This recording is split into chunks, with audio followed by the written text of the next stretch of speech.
Today we're going to be doing a trying to conceive video. I just wanted to talk and be open. I didn't even know about ovulation. At this point, I didn't even know about anything. And that was the 5th month after Carys had her implant taken out. I felt so exhilarated the first time we had sex. I was like, I'm probably pregnant. But you could be trying for so long and then realising that your lube kills all the sperm. This baby, I'm literally crying.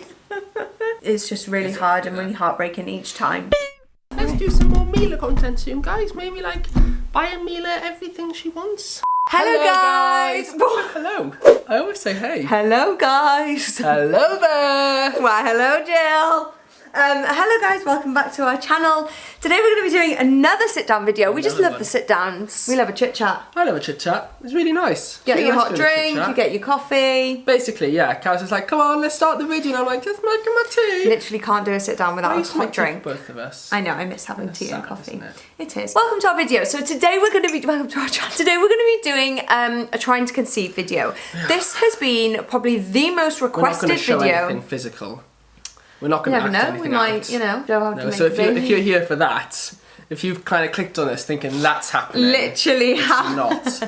I'm not sure what was going through your mind to click on this, to think that was happening. I don't think anyone that's not happening in this video. I don't think any of you did think that. Please go to other websites suitable. Yeah, so we're going to be doing a trying to conceive video. It's been our most requested video since we got pregnant. We are now 16 in week 16. I love the modern inclusivity of kind of we are pregnant. I love it. I am also growing a bump. You are. We are about 16 weeks pregnant. And honestly, I've been really excited to do this video. I was actually really wanting to do a trying to conceive video when we were trying to conceive, but I thought it would be better to do the video in this position when we can talk about the whole process and look back on everything. Yeah, we were very open throughout the whole trying to conceive. In terms of like, we didn't go into a lot of details, but I think the majority of you guys knew that we were trying, and it wasn't a surprise that I think a lot of people were surprised that we were saying and talking about it, but it's nothing to, didn't put any more added pressure on us. No. And, you know. Exactly, it's one of those. I feel like the reason I wanted to be really open about it personally for me was because I think there is a taboo around trying to conceive. There is a lot of secrecy, there is a lot of aloneness. I felt so alone when we were trying to conceive, and I think that's because it's not an open conversation that is had a lot of the time. That being said, it gets pushed down a lot. Yeah. So I think like, no matter how far along you are, you know, whether like you've been trying for 2 months or you've been trying for kind of 7 months, I feel like it's always kind of like, oh, you haven't been trying that long. Oh, you'll be fine. And it's kind of really dismissed and like, but really it's quite difficult mentally, isn't it? Yes. And people are just like, oh gosh, you haven't been trying that long. You'll be fine. You'll be able to get pregnant. Which not everyone can get pregnant. We feel very lucky that we have been able to naturally conceive. And now having gone through that process, I'm really keen to be on the lookout for friends, on the lookout for anyone else that I know in my life that's going through that journey. And you guys, I know loads of you from my DMs are trying to conceive now, and whether it be month 1 or whether it be a year into you trying to conceive, you're all from my DMs really struggling, and you would really appreciate a video just openly talking and saying the words trying to conceive. It feels really good when you're I love kind of a good acronym. TTC, community. Yeah, you just need to hear people talk about it when you're going through it. Well, I did anyway. So yes. Did you watch YouTube videos during it? Endlessly. All the time? I just wanted to hear people talk about it. I just wanted to talk and be open, and because that was one of the hardest parts, just feeling so alone. Like we recently did a video kind of talking about our first trimester, our first trimester. And we were talking about, you know, the struggles kind of that came with that. But you said there and then that nothing kind of compares to the struggles of trying to conceive, no matter how long, you know, like I'd like to start off by saying that I feel really lucky at the speed in which we managed to conceive. 100%. So I think it was the 5th month. Yeah, so it was on the 5th month that Carys became pregnant, and that was the 5th month after Carys had her implant taken out, which obviously they do say that if you've been on long-term contraception, it takes a while for that to kind of leave your body. So I feel really kind of lucky that actually I feel like we conceived really quickly. Obviously some people, you know, first month they'll conceive, but I feel... It's one of those. It's really hard. There's no comparison because yes, 5 months. Now it was 5 months. I look back and I'm like, oh, it was so quick. But obviously at the time, you don't know which month it's going to be. You don't know if it's going to be 5 months, a year, 2 years, or never. So it doesn't really matter what it was in the end. it's the journey.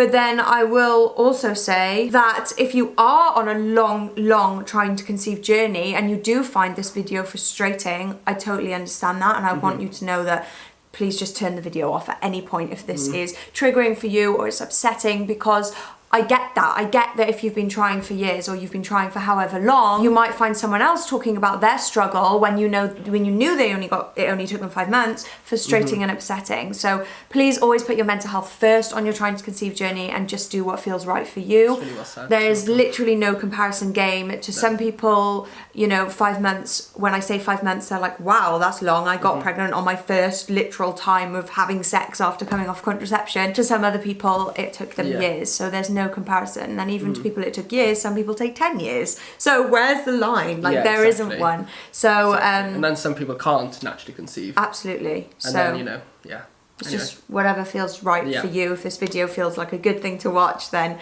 I'm happy to have you here to hear about our journey. Okay, so I've written my notes like Of course. like the first trimester video, just to remind me of everything. So, like James said, it was on the 5th month that we got pregnant. We did take it out. We professionally had to take it out just before COVID happened. Yes, lockdown happened. Just before COVID. Yeah. We'd already decided the year before that we were really excited to start trying for a baby, and we booked in. Once we moved into this house. Yes, we were waiting to move into the house, which was in January, and we then booked a doctor's appointment, which was on I believe the 11th of March. I remember it because I was very excited. I thought it was February. No, March. You're right. 11th of March. I remember that because we were going to, it was literally just before lockdown and everything happened, and we went to a little spa day a couple of days later. Thinking, here we go, we're going to get pregnant. I didn't even know about ovulation. At this point, I didn't even know about anything. And we were just like, I felt so exhilarated the first time we had sex. I was like, I'm probably pregnant right now. I think a lot of the pressure starts actually before you've even come off your contraception, because you're planning, you're excited. Like we said, it was like almost the year before that we'd already decided when we move in, blah, blah, blah. Everything's counting down then to that day that you come off. Let the dog out. Okay, everything's counting down to that day that you come off your contraception, and after that you're like, oh my gosh, I'm really gonna get pregnant, like right now. This is what they've told me in biology. If you have sex and you're not on contraception, we're gonna make a baby. This is what my parents always warned me. If you do have to have sex, do make sure you use contraception. So I remember this, I wasn't even ovulating at the time, which I found out after, but I remember after having sex at the spa hotel that we went to, I literally Googled the next morning, like signs of being pregnant the next day after having sex. And it was like, oh my gosh, let me just tell you, there's so much out there on the internet. This is laughable at, but it was like, you might get a pain in your right shoulder. Or something really stupid. I don't know what site also I be was a on. Stroke.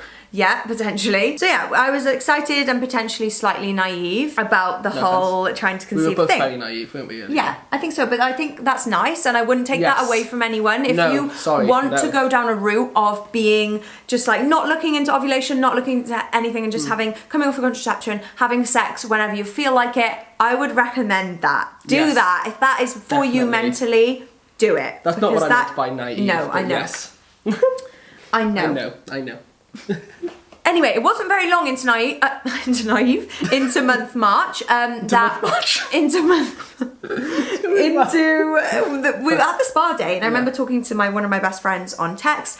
She was telling me about ovulation kits, and I was like, ooh, I didn't even know ovulation was the thing. I was so freaking naive. I didn't even know how you made a baby. So anyway, that's when my research began, and I ordered the ovulation kit straight away, and I was like, oh, I'm really excited to learn about my body, about my cycle, and to figure out how it all works. I remember going into this, we were having distinct conversations. We were. And we had conversations about, look, we're going to have the implant out, and we are just going to see what happens. We're going to make sure we're having sex, regularly, but we're not going to be specific, we're not going to stress about it, and when it happens, it happens. How long did that last? Well, 3 days? 3 days into the spa day, I ordered the ovulation kits. So that went well. It's a bit of a strange one, isn't it? Because, yes, like at that point, we were just thinking, we want to get pregnant. Why aren't we trying to get pregnant? Yeah. If that makes sense. Like, why are we leaving it to faith? It's like, yes, like a part of us wanted just to be really chill, but then another part of us just wanted to kind of be pregnant. And that was just what we personally wanted. Yeah. Like I said at the start, you do whatever feels right to you in Yeah, terms of how definitely. you want to go for it. And also I think another thing was, I think I was shocked when I heard about the ovulation sticks and I realised how little I actually knew about the process, and I was really excited to learn about my body and how it works and how the whole process works. So I got really excited to learn a lot more about that. Yeah. So that's probably when my researching started about cycles and ovulation and everything like that. If you don't know how it does work, I'll quickly brief over it. You have a period, and that's like the first start of like new chapter. You start your period, you have like That's a week. like the end of the cycle before, isn't end it? of your cycle before, start of your new cycle, you have your period. You then say have a week after your period. It's different for everyone. This is very, very general. And then you have an ovulation, usually falls smack bang in the middle, again, different for everyone, of your cycle length. So just to clear it up to me, so you have your period, Yeah. and then a week after your period, you have ovulation. So I'm going off, say, a 28-day cycle. Okay. You have a 7-day period. Yes. You have 7 days of leading up to your ovulation. Then you have your Ovulation happens on day 14, and then you have From a the start two- of your period, day 14. Yeah. Yes.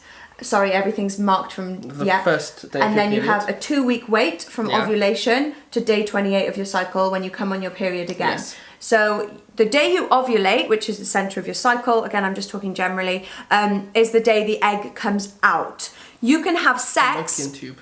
out of your... Fallopian tube? No, because then it goes down your fallopian tube. It comes out of your egg sac. Right, out of the egg sac, yeah. And your Exact- egg ovary. hangs around for 48 hours. That is when the sperm can join with your egg and create a baby. The sperm hangs around for 48 hours, but no, the egg hangs around for 48 hours, but the sperm can hang around for up to 5 days, I believe, in me. So this is why you have around 5 days around ovulation period to have sex. The Yeah. sperm might wait, the sperm might catch the egg, the sperm might whatever. People usually cover their traces by doing about a week, 5 days before and 2 days after, whatever. New camera's in, and I've also taken off my jumper, and if you can see my really sore eczema in the boob area. Yeah, It's you've got very, terrible very eczema sore. there. I've got big flare up, so I'm just letting my boobs have a breather. So if they look sore, that's what it is. So we just ran over the cycle. So that was me, like, just learning about ovulation and everything, and boy oh boy, there was so much more to learn out there on the internet. Again, if you can refrain from learning too much, Learn the basics. do, because push you to it'll learn the basics. yeah, it'll stop you getting too stressed. Yeah. But if you're like me, you've got a obsessive personality, you want to know and learn everything, then I totally understand, and I'm here for you. Yeah, March was like a childish month. We took the ovulation stick, it came up with like peak and like some high things on the ovulation, and we were like, oh, very excited. We had sex probably like 1 to 3 times. We were chilled. We had it in the spa day, but then when we come back, a couple of days later, it was ovulation day, but we only got like the last 2 days Yeah. of high and peak or I think we had something. more than that. Did in we? that month. Maybe. Like around ovulation time anyway. I remember the very specific weekend, and then I thought it was over, and then I was like, oh, it's come back as peak on the stick, and then I remember Your we periods had back it then again. were like really all over the place, weren't they? Yeah. So anyway, that month was quite chilled, but I still did think that I was going to be pregnant. I'm not sure if that's just me. I think a lot of other people can relate out there. I think it's just what you're taught, isn't it? Like, Yeah. it's just what you're taught. You're taught that because no one talks about it, like Carys says, more and more people are now because of social media and stuff, and that's really positive and really good. Yeah. But you're taught in school, you have sex, you get pregnant if Yeah. you don't use contraception. Yeah. And so you just kind of assume And that it's going to be especially- quite easy. Especially because, yeah, you have sex, you get pregnant, but we had sex on ovulation, so Yeah. we're definitely going to get definitely pregnant. gonna get That's what you pregnant. think, you Yeah. know, isn't it? We've only got the 48 hours, but we caught the 48 Yeah. hours. No. Didn't work like that. Took a pregnancy test just because I was very excited. Came back negative. A couple days later, came on my period. Wasn't too upset. I was just like, you know what, month 1, we can do this. Okay, then we went into month 2. Yeah, as James said, I've never had regular periods, so periods were always a bit of a weird one for me during this whole thing. We were concerned kind of nearer the end, wasn't it, that could be the reason that maybe you weren't conceiving. Obviously, you do like to... The probability is that, you know, on average, half people 6 months or something? Yeah, so the percentages, for Yeah. anyone wondering, is 50% get pregnant within 6 months and 98% within a year. So kind of, you know, coming up to 6 months, even though only 50% would get pregnant in that time, we were starting to think of why we weren't getting pregnant. Yeah. And one of the big ones was Periods. periods, which can be one, but So one of the big Not to things stress out too with much, man. when you're looking into, yeah, exactly. Yeah. Because whatever you think is wrong with you, someone has probably got pregnant with that situation. Oh, So yeah. don't panic too much, if you get me. It might You make say it a little bit probably. harder Yeah. or extend your time trying. I don't know. Yeah. It's different for everyone. And again, yeah, it literally is just different for everyone. So yeah, April was again another chilled-ish month. We had sex over ovulation. It was like just normal, really, wasn't it? We decided Was to. April not the one where we like lots and lots Yeah, of so sex? it's hard to remember. Or was it May then? I think we did pretty much from April. We did like 7 days in a row around ovulation time, because I think then May was where we did twice a day over like a period of time. But April, I think, was like still once a day over 7 days or whatever. And when it comes to this, to kind of how much sex you should be having ovulation, you can get really deep in the internet, and there are just some like, and this is when you're literally kind of nano picking the tiniest things. And what was it? It's you were not like, Carys was trying to work out how quickly my sperm refreshed. Would refresh. Because if your sperm refreshes quickly, you can have sex a couple of times a day. But if it's slow to replenish, then you should only do it every other day or something. Yeah, and like, correct, James. It's just like, but obviously they will make minimal difference. I know. Like just minimal difference. And honestly, it's not like someone didn't tell me to chill out at the time and stop looking into these things. You, my mum, like it was all like, just chill, just enjoy life and you'll get pregnant. Everyone freaking tells you that. It's annoying. It doesn't happen That's what I said if at the you're start like about me. dismissive. You kind of want to say, I understand, like, you know, trying to conceive, it's mentally difficult. But, you know, like, try and... Anyway, and we've got a good news story at the end. Yeah, we do. But anyway, I understand if Yes, you are definitely. however many months in and it's just not, you're not able to chill out. It's okay. You're not a freak. It's normal. April was probably the month, I've written down the month where I had my first breakdown. I would say like a mini breakdown. It was the first month that I contacted my mum and was like, Mum, this is the second time I tried now and it's negative again, the tests are negative. And yeah, I just had a chat with my mum. Again, she was very medical about it because she's a GP, she does family planning, so she deals with these types of things. She would always give me the statistics, 50% within 6 months, 98% within a year or whatever it is. Chill out. When you're having fun and you're chilling, that's when people get pregnant. No, mum, I can't. Was it at this point? So, do you want to go through all the kit you were using at this point? No, because this is in May. I ordered all May the kit. we started I went doing on kit. to Amazon. Yeah. I looked at when I ordered the kit. Oh, wow. You did look back. I really did. I got this right. Yeah, April was like the time where I was like, okay, right, I need to look into this even more. I started more obsessively Googling and started ordering things. So in May, I ordered vitamins for both of us. So apparently there's a lot of, and I'm not saying any of this, you know, we don't know what makes a difference in the end. It's not like we used the vitamins and got pregnant straight away. So I'm not going to write off any of these things if you do want to do them. Lots of people use them. Pre-pregnancy vitamins, male and female ones I ordered, they just help you. I don't know what they do. They're just tablets and they just have things in them. When trying to conceive, so we did them. What we were told. We took them. We certainly did. I even ordered a belly cream. This was probably too far, something that was meant to like balance your hormones. Hormones is huge when you're Googling. I did not know about that. No, in the deep dark hole of the internet when you're Googling, a lot of it is about hormones. You've got too much progesterone, you've got too much estrogen.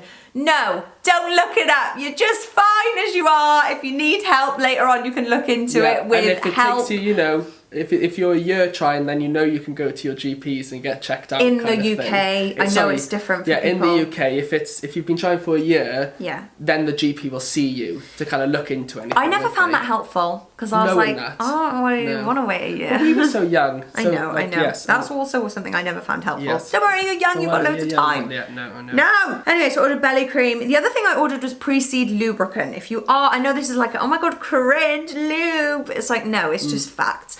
If you're using someone that uses lubricant, I didn't know this until month May. There are things within lubricant that can kill sperm. So I know it sounds hilarious, but you could be trying for so long and then realizing that your lube kills all the sperm. Yes, so that would be something to look into. And if you do, Preseed is the one that loads of people use, loads of people rave about. And that was really like just the best on the market. So we ordered that. I ordered books. I ordered more ovulation kits. And I also, this is the month that I ordered the temperature stick. Yeah, this was... I'd say that was a negative. That was a negative. So the temperature stick, from my deep dark searching on the internet, I got to found that one reason that you could not be getting pregnant is because you may not be ovulating. Ovulation sticks will tell you when your LH and all of that, those type of hormones that are involved in ovulation are rising. And that's like when you're going to ovulate, have sex now. they don't actually tell you 100% whether you have ovulated. Yes. The So temperature... the hormones could be going around, but the actual action of releasing the egg might Sure, not. Okay. exactly. One good way of knowing if you have definitely ovulated is a rise in your temperature, your basal body temperature. This is minute differences. So you have to take your temperature every single morning with this thing. As soon as you wake up, don't even go to the toilet, don't even get out of bed, pop it in your mouth, beep, hold it there, get your basal body temperature, and you chart it. So if you get an app like I did, it charts it for you. You just take your temperature, it charts it, and you'll see a tiny increase, barely there to be honest. They show it to be quite big on the app, don't they? They show it to be big. They make you feel like you're not ovulating correctly because yours is like and then just like all over the place. And anyway, so as much as I tried to tell myself I was staying chilled about trying to conceive at this point, I was taking my temperature every single morning at exactly the same time. That in itself is a daily reminder that you are trying to conceive and that you are trying your absolute best and that you are taking your temperature, you're putting in the work. So, like, obviously you're going to be desperate to conceive kind of along the journey, but then it embeds kind of being so obvious and letting your body know that you're so desperate to conceive is almost a negative, isn't it? 100%. But again, I wanted to learn about my body. I wanted to know if I was ovulating. And again, if that's you right now and you don't feel like you want to stop and you don't feel like you can stop at this time, I was being through that, and I know that's really, really hard. Yeah. And also, it put your mind at ease slightly because it showed you that first month that you did ovulate. Yeah. Which is positive. But then also, your temperature's meant to, I don't know, yes, your temperature's meant to stay higher, isn't it? This was if you've ovulated and then you've actually got pregnant, so the egg's been fertilised. So then, and you almost see the drop in temperature before your period. Yeah. So again, it's negative because now you're not waiting for your period and hoping it doesn't come, but you're waiting for this drop in temperature. Yeah. And so even after you know you've ovulated, you're still taking your temperature every single morning. Yes. And I can remember having the convo with you of why don't you just take your temperature kind of a week before you're meant to ovulate and then stop. And you're like, yeah, I'll do that. And then you would like sneak in the morning, like, and I'd be in bed snoozing and I'd hear like, beep! And I'd literally cough. I'd be like, taking my temperature. I was like, I thought we agreed that it was a positive not to do the temperature. I know, it was. But it was hard. It was really hard. You wanted, when you're, whatever.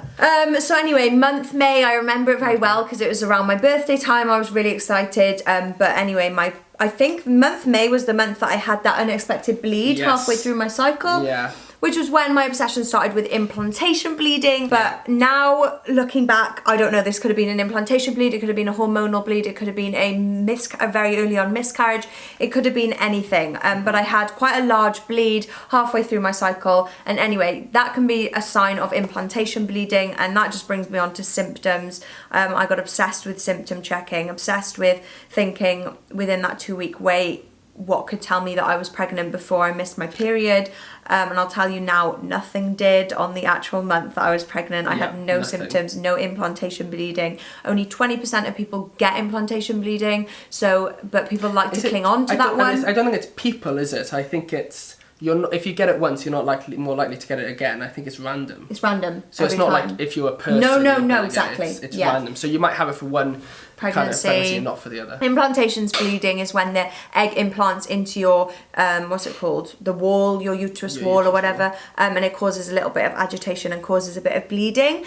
Because that is visible brown and pink discharge, it's a sign that you may be pregnant. You want to see it. And I think that's why a lot of women latch onto implantation bleeding. And I certainly did. Every time I had a bit of discharge, I had brown and pink discharge before all of my periods. So every month I thought that I had implantation bleeding and it was just my period coming. Yeah, that was the month I had the bleed and I thought that I was implantation bleeding in May and I got really excited. And then anyway, however many weeks later, because my periods weren't regular at all, my period came and I was really upset. I remember Sorry, carry on. No, you go on. I was going to say, what was your period like between, like, how many days? What was the maximum? Yeah, so over the whole 5 months, I think the minimum was 24 days, the cycle, and the maximum was 35. Wow, that is a difference. So it was different a lot. Yeah. And especially it was hard after having a 24-day cycle. I would check I'd be really excited from day 24, and then I think it was then when it was like 10 days until day 35, it was really hard because I thought I was pregnant, but I wasn't. It was just a longer cycle that time. So yeah, month May I had definitely another big breakdown. I'm not sure if that was the one on the dog walk that I had. That was a big one. I think the breakdowns came from... Carys, sorry, I don't know why I'm telling you where they came from. No. But I was just wondering if it was because you would kind of hold it in because you wanted to find out first and be excited and tell me about it, and so you wouldn't talk through the process of my period still hasn't come and taking tests, and we usually do absolutely everything together. But Carys really wanted to kind of surprise me with the fact she was pregnant. I really did. And so I think you kind of bunged it all up, the excitement, but also the anxiety that maybe you weren't pregnant, and then your period would come and you would kind of just explode. Absolutely. Because you've just kept it all up here, you didn't tell anyone about it. Yeah. Exactly, especially towards the end, when I thought I was pregnant. That's so true. But luckily, James was really, for us, it really worked, and it's different for every couple, that James knew a lot about ovulation and the whole cycle and everything, because I got a lot of that was in my head, and I was so obsessed with the trying to conceive thing. I told you a lot about that, didn't I? And it helped me share that information and sort of get that off my chest. But yeah, you're right. Then towards the end of the month, when I bottle it all in with the symptoms, that's probably when it would tip me over the edge, when I wasn't able to talk about it, and I just felt so alone. And I think the thing that made me have the breakdowns was how silly you felt about being upset. Everyone tells you, you're young, you're fine, you're gonna get pregnant, and like you should just chill and just wait. It has only been 2 months, you're on your 3rd month. Just chill out, but you can't. You feel like you've tried everything. You feel like you know everything about your body. You're doing it all correctly. Why isn't it working for me? And I think the worrying thing is that it kind of, every month, unless you've come off contraception, your chance of conceiving is the same as the previous month. Yeah. So it's obviously how statistics work and probability. Kind of, yes, 50% within 6 months and 98% within a year. But when you go into a new month, unless your hormones are all over the place, you're just as likely to conceive that month as the previous month if you do everything the same. So it's not like you're like, good, I've invested 3 months, my percentages are getting better. Yeah, by the 4th month, I'm bound to be pregnant. It's like it kind of like starts afresh every month, and kind of knowing that, you're like, we're just as likely. Like it's like you start again kind of every time you're not pregnant. Yeah, and I remember... That was negative thinking from James, and then positive thinking. That's James's statistical brain. That kind of like goes through your head. Just because now it's the 6th month, it doesn't mean, I could be one of the 50% or whatever. It all starts It's again. weird statistics. I think one of the things that I explained to James, I remember, I think it was in month May, I just tried to reel off why I was... Yeah, go on. No, sorry. I shouldn't interrupt you. I was saying, how come you're saying month May rather than May? I don't know. Because I thought you were going to say... I don't know whether you're meant to be saying month 1, month 2, month 3, or whether you're meant to be saying May, April, June. Because I'm just month May. It was like, why are you getting so upset? Can't you just like kind of just chill out and just wait for the 2-week wait, or wait for your missed period? And I tried to explain this whole thing, and anyone trying to conceive right now and struggling will probably relate to this so much. Every single day of your cycle that month has a purpose for me. So it was like, start of my period, okay fine, fresh month, I got 7 days, I'm counting down the days, I've had 3 days of period, good, we're working towards ovulation. We come off my period, I'm like, great, this is great, we're off our period, we're working towards ovulation. How many days till ovulation? And when do I need to start having sex? I need to start sex probably in a few days, because then we've got the 7 day period around ovulation. How many times are we gonna have sex? What are we gonna do? What's gonna be different? How are we gonna make this fun? Ovulation, when is it? Taking the test, taking my temperature. Okay, we've got ovulation day, this is great. Boom, ovulation's over, now I'm waiting. Symptoms, I'm waiting, they aren't going to be in here yet, it's too early, I'm counting down the days. Probably like day 5, I'm working towards day 5 of my 2-week wait. Is your temperature still high? Is it still high? Is my temperature still high? What's happening with the temperature? What's happening with the symptoms? We're Googling, if I sneeze, does it mean I'm pregnant? If I blink, does it mean I'm pregnant? Everything like that. 2-week wait, oh my god, it's been more than 2 weeks, oh my god, it's been more than 2 weeks, I'm definitely pregnant, taking the test, you're not pregnant, here's your period, start again. That is a cycle summed up for someone that's really excited about trying to conceive. Month June, I think, was the month that we had sex twice a day over the like 7 weeks. So at this point, that was exhausting. That I had really good replenishing sperm. We're like, we're going for it. This is why it's not working. And even looking it up, it was something like, if you have sex 3 hours after initially having sex, that's also meant to improve. It's like, I don't know You had a window, I don't know where the statistics for these things come from. gosh, but if you have fast replenishing sperm, having sex 3 hours after... improves your chances. Don't, if you can help yourself, don't look into it. Just don't. It's not So it good. wasn't even a morning and night thing sometimes. It was just, You had to have sex and then have it within 3 hours. What do people do when they work a 9-to-5 job? We had all day. We were just like, you know, vlogging and then having sex. Or you'd be knackered after your 9-to-5 job. And the fact that my sister and her fiance were living with us, that did change things a little bit. We did have to have more of like a routine and just be a bit more. I mean, it didn't change things loads, but just like, you know, put the music on. Yeah. Put the music on. Play it nice and loud. Be a bit more They were probably sneaky. downstairs cooking and just went... What is it like with Lana Del Rey? I love Lana Del Rey. So sexy. She's so sexy. Stop it, Lana. So yeah, I think June was the month we had sex twice a day. I remember this month because it was our anniversary. And believe it or not, once again, I did think I was pregnant. And I was really excited about this month being pregnant because I wanted to surprise James on our first year married anniversary. And First year married.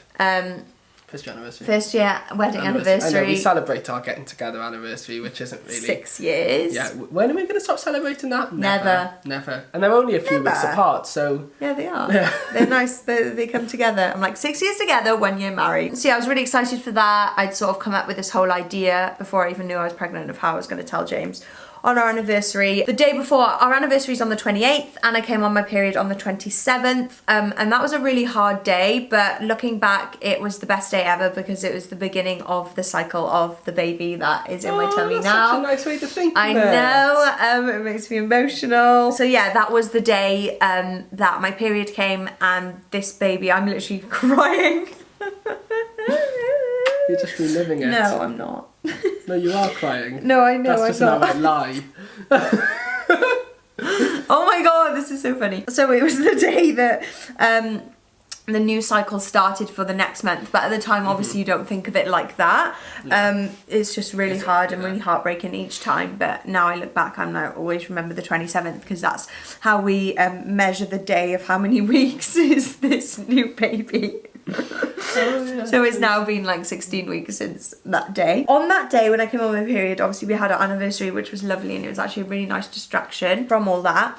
But I met my mum and I was really upset and I was really struggling that month a lot. And I met my mum and we decided then she said... I wasn't involved in this conversation. No. Carys decided. Me and my mum... This is after me for months saying what Carys' mum said. But no, when Carys' mum says it, she does it. No, my mum had also told me to do this before. But she literally forced me. She was like, listen to me. We're doing a month now.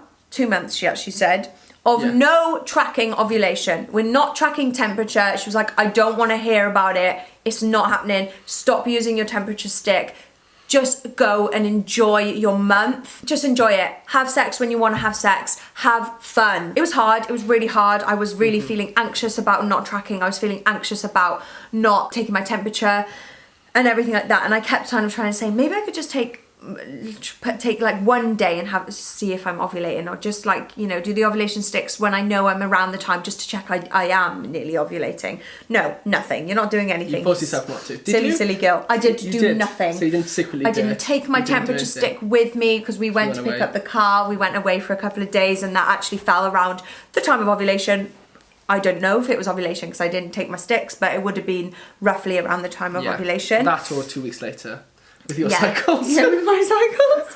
It was usually around that time. So yeah, and we did a lot of the other months. I did, for the first 3 months, I did no alcohol. So when I first started trying to conceive, I did no alcohol. I don't know what the statistics are behind alcohol, but I know from reading a lot of Mum's Net forums, a lot of people get drunk when they drink alcohol. So clearly it doesn't make that much difference. Get pregnant when they drink alcohol. When they you just said a lot of people get drunk when they drink alcohol. I went, yeah, they do.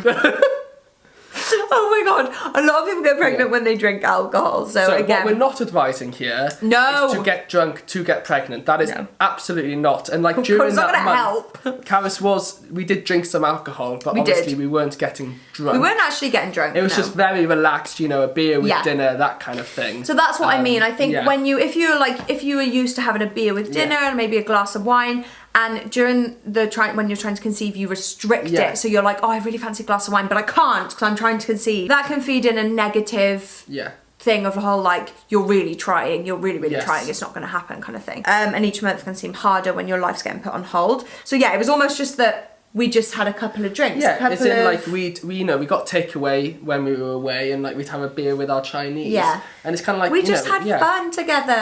We did what we would normally do. Exactly. Like, we never normally sit at home and get drunk together. We weren't on the lash. We'd have a beer with So it's kind of like, I think that's the thing, like you said, everything you restrict yourself from doing, it's just more reminders that you're trying to conceive, and you're putting more pressure on yourself that you are trying to conceive.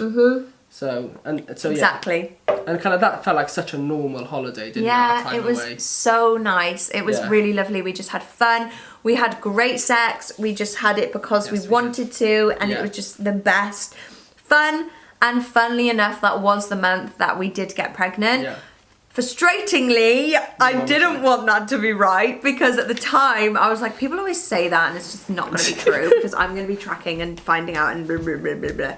It was true for me, but I also want to say there will be people that have gotten pregnant whilst tracking and whilst doing all that.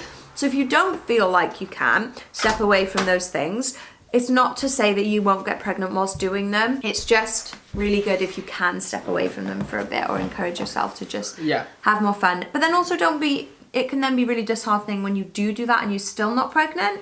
Yeah, exactly. This isn't a miracle solution. No. Like, if you have been tracking for the last however many months, it's not a miracle solution to stop tracking and to take that kind of pressure off yourself. It's, like month 1, we were very chill about it and we didn't get pregnant. I know we were still tracking ovulation, but it's not like I was doing temperature or doing any other things, and we didn't. So it's one of those. But it was nice that we did, because I do remember that time very, very fondly, of having a lot of fun together.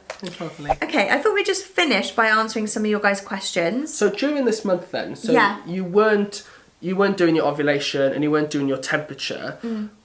Like, did you do anything? So when you were expecting your period, did you wait until your period was late, or were you testing beforehand? I was testing. So you weren't so chilled that you I would say the 2-week wait then was maybe a little bit more chilled than usual, but it wasn't chilled. I was the ovulation and around the time of conceiving was chilled. You still struggled during the 2 weeks? I struggled during the 2-week wait. I was symptom checking, and I remember I did take my temperature that one day. You did. And it was high, and I told James it was low because I was excited. I was always see, this is the thing, when it came the same to as you every other month. Potentially getting pregnant, this is when you started to really bottle it up.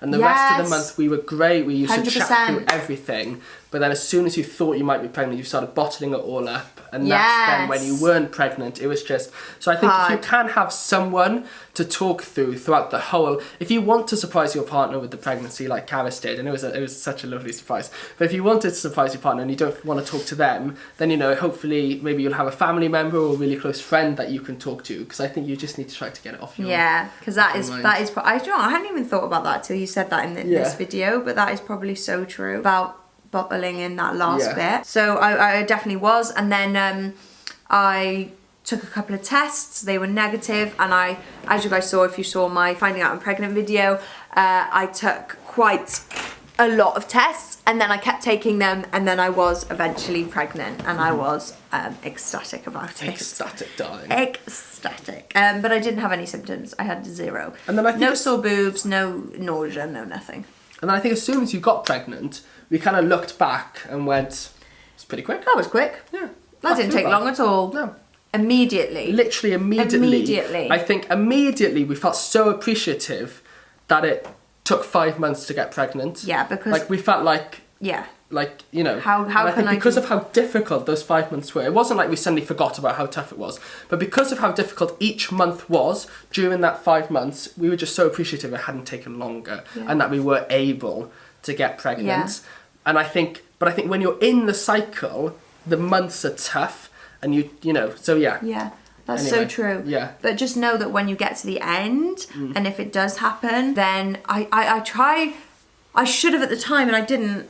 You can't at the time think to when because you're having this thing that you're not going to be able to get pregnant, so it's really hard to look forward. I think from the start, don't you? From the start, we had doubts, and we were like, everyone does, like, in a horrible way, you don't know that you can get pregnant until you actually get pregnant. Yeah, this is the first question. Did you worry about infertility? Oh, yeah. And yeah, we did. Even though it was such a short period of time. Yeah. Like the statement I just made, you don't know until you know. Kind of thing, if you can actually get pregnant. And lots of people do have infertility, and it doesn't and you can have infertility, I don't want to say issues, I don't like that word, but you can have problems with your infertility in terms of low sperm count or imbalanced hormones that can get fixed almost. Again, not a very nice word, but you can work around them. Yeah, with medical help, or it might even just take you longer. And then there's different levels of infertility. And my mind, and I'm sure other people's minds, jump straight to I'm the worst. I'm not going to be able to get pregnant at all. Even with IVF, it's not going to happen. That kind of thing. Yeah, and as much as that's not healthy, it's natural to worry about those type of things. Like as a guy as well, you don't talk about it, but you do worry that, you know, your sperms it's not even that you have low sperm count, but maybe just none of your sperm's viable. Yeah. And then it's like, even with IVF, we can't use, and it would be horrible. Like, I think it's really hard for guys as well, because I think there's this whole like, oh, it only took you a month. Oh my God, go on, son. Yeah. Like, oh, you got strong sperm. Oh, it runs in the family, that does. Oh, yeah, that sperm, no stopping that sperm. Where it's like, oh, it took you 6 hours, flaccid sperm, making its way. It's a bit weak, isn't it? Not strong swimmers. Eventually got there after 5 months, it was still swimming. There's this whole thing around that. Oh, well, everything's to do with man. Oh, God, I know. Have you got high testosterone? And oh, yeah, look at your hairy legs, you're going to get pregnant really quickly. Oh my God, stop it, I'll wee myself. Yeah, there's a lot around that, and I hate all that. I hate it. If you are struggling to get pregnant, you're freaking... ignore anything that makes you feel like that, whether you're a guy or a girl. Do not feel ashamed about anything. It's got nothing, it's just how you were born. It's got nothing to do with how manly you are. It seriously doesn't. It's laughable. Let's answer some of the questions. Did it take the joy out of sex? I think that's a really, really common question, and it's a really good one to address, because I'm not going to sit here and naively say, oh my God, no, every single time we had sex, it was like so magical, and there were fireworks. And it wasn't even sex, it was making love.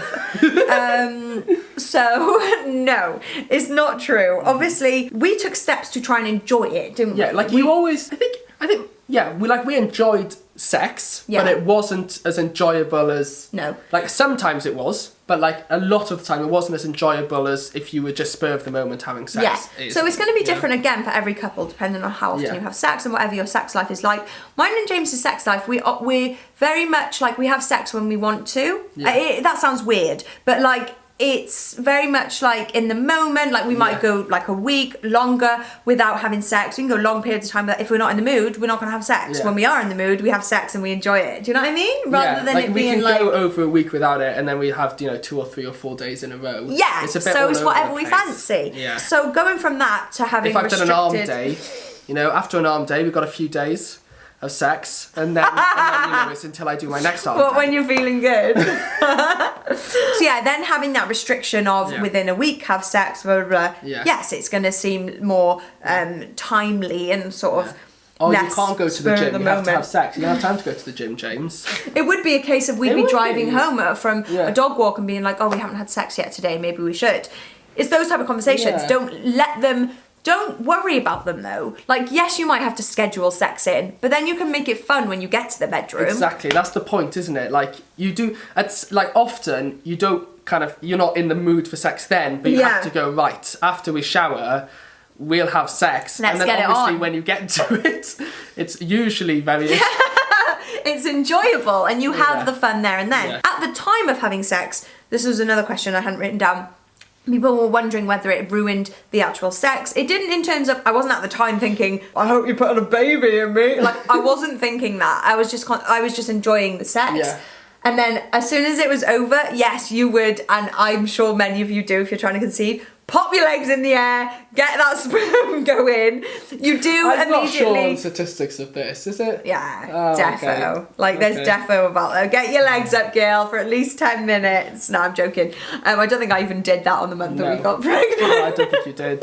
Or if I did, it was for like 5 minutes and then I gave up. But there's a lot of that out there. How to survive the 2-week wait. Oh, I is remember. that what TWW is? Yeah, Wait. TWW. 2-week wait, boo. Get down with the lingo. Between ovulation and potential period. Yeah, waiting for your Period. am I pregnant Yeah. sort of thing. How to survive the 2-week wait. I even watched a YouTube video on this.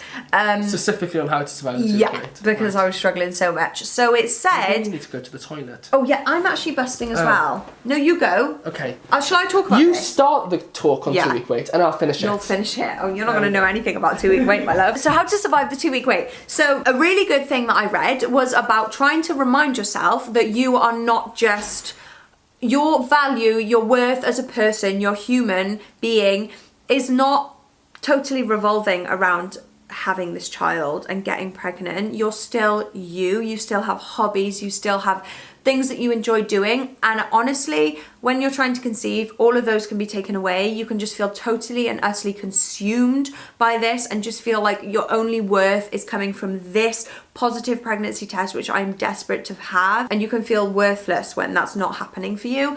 Try and remember the things that you love doing. So running was something I really enjoyed doing at the time, and whenever I was struggling with my 2-week wait, I'd go for a run. I'd feel good in myself. I'd work on myself for me, not just for this trying to conceive journey. I wanted to be healthy and be fit and be all of that for me and me as a human. I wanted to watch films I watch for me. I am existing still as me. I am not just all about birthing and having a child. That is so much more to me than that. So that was good, trying to remember that, because you can get all consumed by it. The other thing was to maybe have a little, do you want to pull the curtain even more? We're just like going to be sitting in darkness by the end of this. No! Is that too dark? I can pull the other one open now, probably. Oh yeah, maybe. So, is it on you?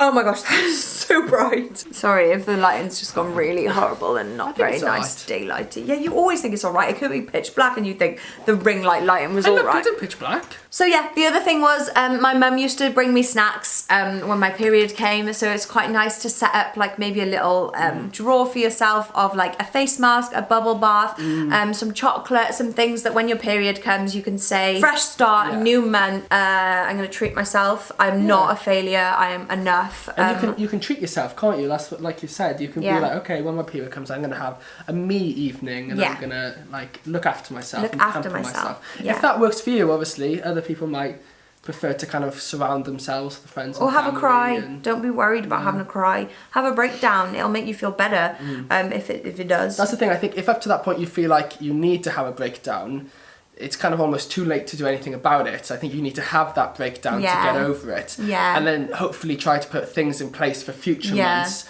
not to get to that point. Yeah. But I think by the time you need to have a breakdown, you need to have that breakdown. Yeah, I did every month. Next question. Did you change what you were eating? I didn't really change what I was eating too much. We did try and eat more healthily, and I will say again, on the internet, you'll dig yourself into deep dark holes that you need to drink cranberry juice and eat beetroot to replenish your uterus lining and to create an amazing home for your baby. Yeah, no, I didn't change what I was eating too much at all. No. And so And again, I just the tried to weekend eat we a got balanced pregnant, diet. we were getting takeaway pizza, takeaway Chinese, because we were away for the weekend. So. Stunning, love it. Yeah. Did I explain things to James?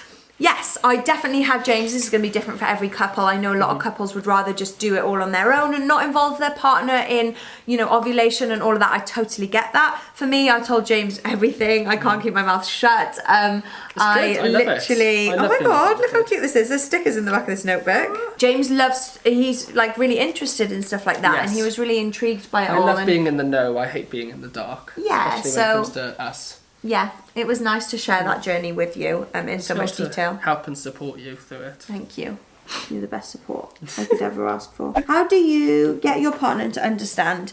So this was based on the emotion, and I think although James was hecka involved in every single thing, there was a struggle between us, between you being very much more obviously upset every month. You wanted to be pregnant just as much as me. Yeah. But there was much more emotion within me. There was much more down, much more obsession. And I think that just comes from, you're the one with the symptoms. You're the one that's ovulating. You're the one that's in that 2-week wait. You're waiting for your period. It's all very much put on the woman. And so I would say, be kind to yourself. Don't expect your partner to be breaking down and necessarily be as emotional as you, because I think stereotypically, it's the way around that, you know, the women would kind of get more upset than the men. But it's all to do with kind of personality types, isn't it? And I think our different personality types is what's kind of drawn us together as a couple. And I've always just been a very positive person. Kind of, if something happens, I think, oh well, let's move on. That kind of, and Carys kind of dwells a little bit more on her thoughts, but that's why we work so well, and we can talk through, you know, things together. But like, you might be in a relationship where the woman is kind of more my type of character, where you're like, oh well, next month we'll go, and the man is the one who's struggling. And you know, men are obviously much worse at actually talking about their emotions. And that's a really good point. As kind of as women watching this, there's a really good chance your partner will be, you know, just as upset, but also being like, is it me? Is there something wrong with me? Yes. And men struggle to admit that it could be them as a whole, but you know, I think that's a really good point, and it's actually really reminded me to say to be kind to your partner during it, because I think a lot of the time, like James said, men do find it harder to voice express how they're feeling, and so you might assume as the woman that they're not even worried, they're not even thinking that it's them, they're not even like panicking, they're not even wanting to put in the effort, when a lot of the time that's just not what's going on inside their head. So I think it's really good to talk to your partner, and I did a couple of times ask James, please tell me how you're truly feeling, please tell me how this is truly affecting you, and whether you need to talk about it. Because especially when Carys was so visibly upset, it's then tough at times for me to also be like, no, I'm also upset that you're not, in terms of, I would feel that would put more pressure on Carys, because naturally there is more pressure on the woman when it comes to trying to conceive. And so like sometimes as a man, or you know, I wouldn't want to put extra pressure on you, going, I'm also really disappointed, and you know, like getting I totally like, get that. You might take that as like, I know it's me, and I'm trying James, and it's like, well, it's not you, it's us. And there's no right answer, is there, to that? Everything seems like the wrong. But yeah, definitely communicate as much as you can, as much as feels good for your relationship. Is there anything that you didn't realise before with trying to conceive? I think we mostly covered that a lot. Basically, in terms of everything we didn't realise. Within reason. Everything. We knew how basic biology worked and how to have sex, and that was it. But we didn't know how to have sex correctly. In terms of like, we used lube and stuff that would kill the sperm. Or like, you're not having it on the right day, or like things like that. There was a lot of things that we didn't realise before, and I didn't realise how hard it would be. That sums it up, I think. And how did the pandemic affect it? Trying to conceive. Not loads. Probably, to be honest, gave us a bit more time. Being at home all day, which is kind of what we naturally do anyway. But. So that, and then we didn't really think too much about how the pandemic would affect if we were pregnant or we were birthing, which is obviously now what we're going through with the birth and everything. We assumed that by the time we kind of be actually having the baby, everything would be back to normal, but we're not sure anymore. It's not really, so but kind of it's okay. We are hella grateful to be pregnant, no matter what happens. I think it's amazing going through that, isn't it? Kind of. It is. Makes you so grateful. It, Thank you guys so much for watching. I knew that was going to be a long and a lot of detail to that video, so thank you if you're still here, you're still sticking around. And of course I want to end this with a message for anyone trying to conceive, that I'm just sending you all the love in the world, however long it's been, whether it's been a week, whether it's been years. You're amazing. It's not anything that should make you feel ashamed. It's not anything that you're doing. It's not, you know, you are just great. You're fabulous. We really hope that we can start some sort of conversation and give maybe anyone out there who's a bit nervous or anxious or embarrassed to kind of talk about their struggles with friends or family, or like there's nothing to be embarrassed about, and we should all be there to kind of support our friends and family when they're trying to conceive, and just to support our friends and family with anything they're going through in life. It's just another, like, whatever it is. It's like nothing's version. Embarrassing. Like everyone goes through these things. Yeah. So exactly. So easy to feel embarrassed about stuff that isn't talked about. And guys with their mates as well. Like, come on, guys, start talking. Start talking if you're struggling. Anyway, sending love to you all, whatever you're going through, whether it's trying to conceive or something else that you're going through. We're sending you love and hugs today. Thank you so much for watching. Thank you for following our pregnancy journey. We've got so much more to share, and we've just been so, as you can freaking tell from the videos, we can't stop talking about it. I know. So much more to share in the upcoming videos. So thank you so much, guys. We love you so much. And just thank you for being the best friends to us on this journey. Gosh, get emotional again. Thanks so much, guys. Bye, love you so much. Bye.